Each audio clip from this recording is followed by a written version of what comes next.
Hello and aloha. This presentation is Module 6, Session 1, and I call it Representations of Africa, Traditional Music in West Africa.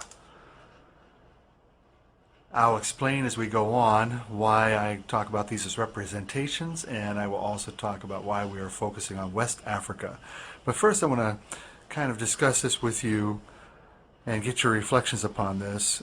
I wonder if you've ever heard a statement like this. You know, that music, it all sounds the same to me. In the U.S., we have all the different popular genres, which I think are present in a lot of the world's cultures as well. Reggae, hip-hop, R&B, and there might be certain people from certain generations or certain kinds of musical tastes, and to them, a certain kind of genre they don't really appreciate or know much about or care for. They'll make a comment like, well, you know, I don't like hip hop. It all sounds the same to me. Or I don't like reggae. It all sounds the same to me. It's the same three chords over and over. It's the same kind of singing. It's the same kind of subject.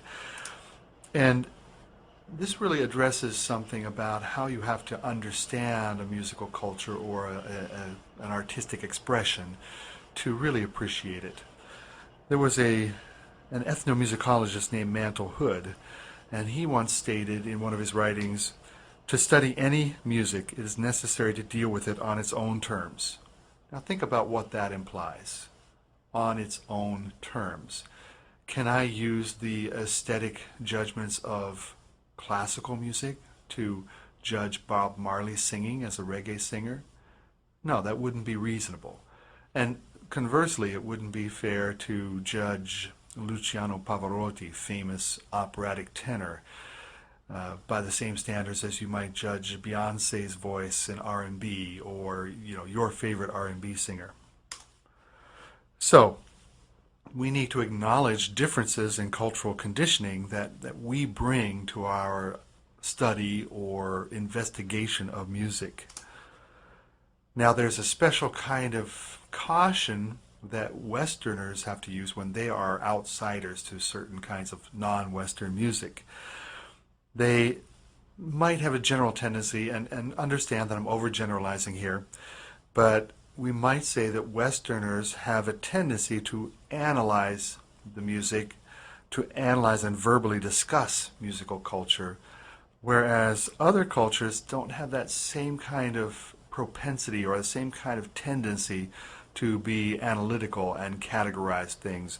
They might be more prone simply to make the music and use the music as opposed to talking about it, verbalizing about it. So we need a strategy in this class. You know, we are presenting this class in a Western university, an American university, and we need a strategy to deal with a wide diversity of aesthetic standards. Now we're going to practice something called reductionism, and that's a technique that can be good or it can be bad. It can be good, it can be helpful to us if we examine music cultures and identify the core traits or core aesthetic values of that culture. It gives us a little window into that culture, and that's a good thing. It would be impossible for us in a 15-week or a 13-week course such as this, however long it takes you to go through it. It would be impossible for us to study things in depth. We have to reduce the traits down to some core traits that we can kind of grasp. Now, reductionism is not helpful if it becomes stereotyping. We don't want to stereotype the music, and we don't want to stereotype the people who make it.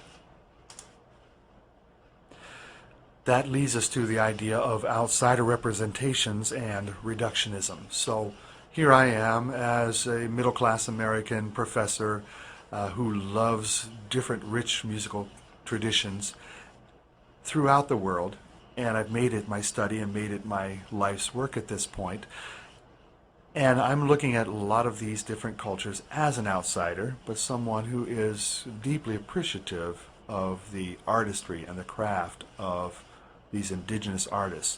So I need to practice a form of reductionism, and in a course like this, working with you, I need to practice, we need to practice a form of reductionism.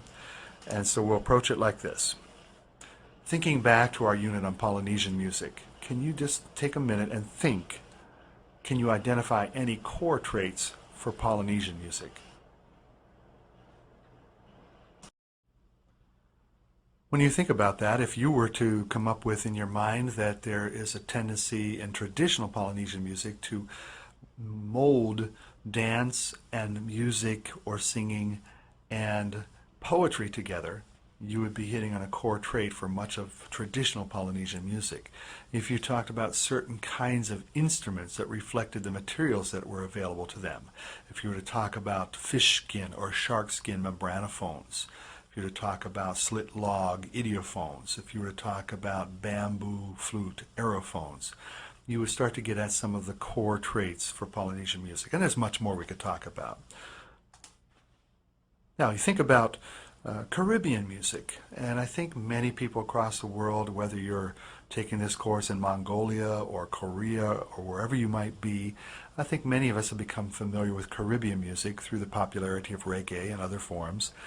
So can we talk about Caribbean music in this broad sense using reductionism, or do we need to talk about Cuban music or salsa? Do we need to talk about Jamaican music or reggae and ska? Do we need to talk about Puerto Rican music separately? So one of the things that we need to do is to acknowledge the insiders, the indigenous people's understanding or perception of nuance. And nuance is a French word meaning awareness of subtle shades of meaning or feeling, especially in artistic expression or performance. So when we're practicing reductionism, which we need to do in this class, we want to at the same time acknowledge that there is great nuance, there's great shades of meaning and expression beyond the core traits that we're going to identify. Now let's talk about the West Africa region. Africa, of course, is a huge continent, and it has great historical significance and cultural significance. So West Africa is one region of Africa with great cultural diversity, many different cultural groups there. The cultural boundaries are not aligned with the political boundaries, and I think some of you taking this course might have experienced that in your home country, in your home culture, where, for instance, in Samoa, as we studied, there is a part of Samoa that had been colonized by America, and that's still called American Samoa as a territory of the U.S. And then we have Samoa, which was once called Western Samoa, which was colonized by the Germans and then turned over administratively to New Zealand. But they're the same culture, so the political boundaries and affiliations don't line up with the cultural boundaries. We have some representative cultures that our chapter talks about, our texts talk about. The Ashanti culture, and the singer you might be aware of, the R&B singer, takes her name from that tribe. Dahomey tribe, Ewe tribe, the Kasena tribe, and the Yoruba tribe. So just a few representative tribes from that region. Tribes meaning cultural groups. Now, if you take a look at this next slide, you see a political map on the left, and of course that's the entire continent of Africa, and you can see where the modern country boundaries are. But then to the right, you see what we call a cultural map, and that shows you all the different cultural groups. Now, when we talk about West Africa, we're talking about that left-hand bulge at the top. And even then, we're not getting to the extreme top because that's called Northern Africa, and that's a lot more aligned with Islam and kind of Middle Eastern cultures. West Africa would include the countries of, for instance, Ghana, Cote d'Ivoire or Ivory Coast, Mali, Gambia, places like that. Then, on the cultural map to the right, you see much smaller and many, many more boundaries of culture groups or tribes, as some people refer to them. Now, even after we acknowledge that there are all these cultural groups, we need to, again, practice reductionism, take all those different cultures and their distinct and nuanced ways of approaching music, and come up with some core traits that are common to all of them. And we might actually get to the point where we could talk about some core traits that are common to other regions of Africa as well, to the, especially what they call sub-Saharan Africa, below that Sahara Desert and the northern African nations that are much more culturally aligned with the Middle East. We get into a group of people that, even if it's West Africa, South Africa, East Africa, have some common musical traits that we can identify. Now, we've talked about diaspora as we went through the Pacific Island unit, and there's a very, very important cultural diaspora that comes from the African cultures from about 1600 to the present, just to use a round number. Now, a reminder to you, diaspora is a dispersion of a people, a language, or culture that was formerly concentrated in one place. So just as a reminder to you, we talked about how there is a diaspora of Samoan people, that there are more Samoans and part Samoans living outside of the islands today than there are inside the islands. So there might be roughly 200,000 people between American Samoa and independent Samoa living in the islands, but we have many more than that living in cities in the western United States, in Australia, in New Zealand. There's probably more Samoans in Auckland, New Zealand, than in the countries of Samoa right now. We have a huge African diaspora as well. In the Western Hemisphere, of course, we have Africans and African Americans in North America, in South America, and the Caribbean, and those were largely from Western African cultures. So let's talk about the social function in West African music. And I don't want to just lightly skip over the circumstances that brought the African people to the Western Hemisphere. If you know a little bit about world history, you know that there was a very regrettable period in Western European history and American history where the people who were the landowners, who were the settlers of the land and cultivators of the land, felt it was entirely appropriate to take Africans against their will from the African continent, bring them in ships to the New World, and force them as slaves to work on their plantations. And by plantations we mean large farms, if you don't know that term. So in North America we had plantations for tobacco, plantations for cotton. In the Caribbean we had those things, plus sugar was a huge industry there. In South America we had all those things plus banana plantations and pineapple plantations, and these Africans brought against their will to work in these fields and cultivate these crops for the landowners. So I don't mean to lightly gloss over that, but of course this is a music curriculum and a music course, so we focus on music and related arts.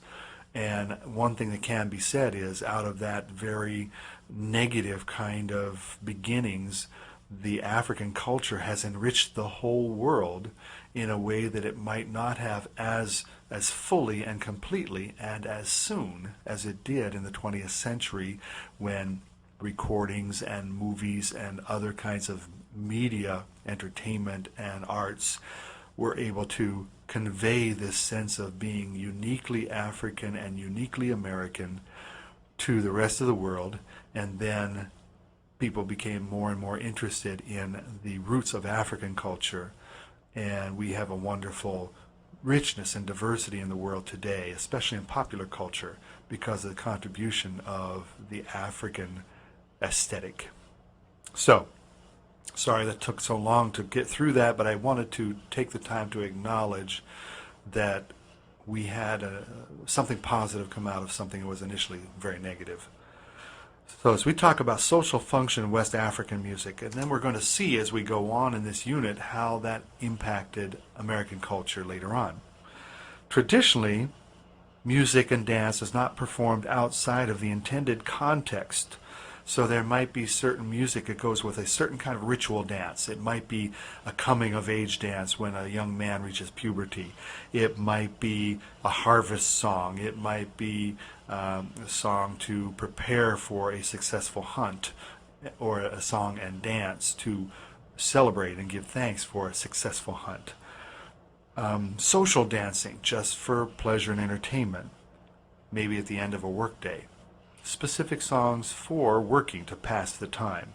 Courting songs, songs of romance, celebrations of certain types during the calendar year, things like that. And then your book talks about context-specific music. And what that concept means is that all those things we just talked about in the other bullet up top is that there's a specific context, and in traditional cultures many times those weren't meant to be sung or presented anywhere else, not to cultural outsiders, not on other occasions, just for the specific occasions and specific functions. Now, this next quote, as you do the next bullet here, can't they make their own music? This is a story about an African singing, dancing group, drumming group, that came to BYU Hawaii probably 10 or 11 years ago now, and they were part of what we call a performance series where they present their culture to those who are not familiar with their culture. So U.S. college students, international students. There are students there from Korea, Japan, Taiwan, Pacific Islands, etc. And the one who was presenting the stories in English and kind of introducing the different pieces and the different musical selections in English to the audience made the comment that they were preparing to leave their village there in West Africa, and his grandmother asked him where they were going. And he told the grandmother that they were flying to the United States and they're going to perform at many universities across the United States. And the grandmother was very puzzled by that. And she asked that young grandson, who was probably in his early 20s, why can't they make their own music? And to her mind, it was just totally unfathomable. She couldn't conceive of the fact that some people needed to pay other people from elsewhere to come to them and play music for them, because all those people, wherever they live, whatever culture they're in, they should be able to create their own music that suits their cultural needs. So that's a very strong perspective in traditional African cultures and other cultures as well. Now, as you click for the next bullet, you'll see a concept here that's also a very strong African perspective. When I have classes here at BYU Hawaii, and a mixture in my class of mainland U.S. students, Asian students, Pacific Island students, and I ask them, how many of you are musicians? Only a few of them will raise their hands, and maybe they're actually majoring in music in the university, so they consider themselves to be musicians. Or maybe they have another major, but they've been experienced enough in performing that they would label themselves as a musician. Well, in Africa, the idea is if you have a pulse, you're a musician. In other words, all living, breathing human beings are musicians. It's part of the human experience to make music, and all human beings are musicians. Now, having said that, they do in African cultures recognize certain levels of competency. So everyone, or maybe all the males, are drummers in this village, but one or two of those men are recognized as master drummers. They have a special talent, a special skill.